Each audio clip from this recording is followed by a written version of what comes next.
I am the Catholic chaplain for the Louisiana Correctional Institute for Women. Of course, it's a state incarceration unit.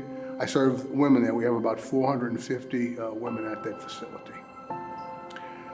We're called to minister to, in this case, the ladies in prison, and I think same for men as well, because I think a lot of times they're the forgotten ones in society. A lot of people feel like they made the bed, they're sleeping in it, and they really aren't the type of ministry that we ought to be paying attention to. So we're there to let them know that, no, we haven't forgotten about you. And I think they see that through the chaplains, through the volunteers, in what they bring and the hope that they bring to them, and certainly the message of Jesus Christ and the good news that is there. So hope is a very important thing. We're dealing with people there who are there for a long time, some for life. And they come in and given their situation that they're in, it's difficult to find hope, and certainly it's difficult.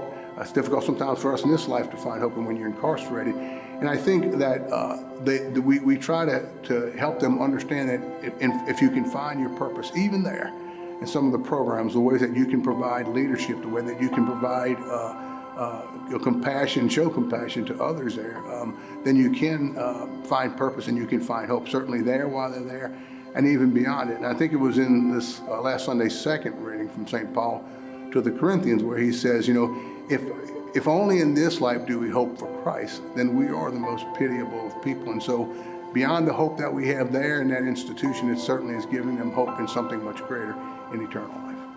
Women who are there for life, there was one lady in particular who had gotten her sentence commuted to she got a pardon, so she was eligible for release. And it took a while, and she kept, she would come into our Mass, and she was a regular weekly Mass attendee. And I would encourage her, it's gonna take a little while, but your sentence has been commuted. I have no doubt that you will be released. You'll be able to go before the parole board. And it took a few years, and she held in there. I saw her grow through that. I saw her continue to maintain hope even through her ups and downs, and eventually she was released, and she's doing real well. I've heard, I can't speak directly to her, but she's doing real well. So the one thing I tell a lot of people, volunteers who come in to check it out, and I think they confirm it, that these ladies, I think it's true for the men as well. And in one sense, they're ordinary. So I think, and volunteers come away, well, that wasn't anything like I expected. I was much more at ease, and I didn't feel threatened.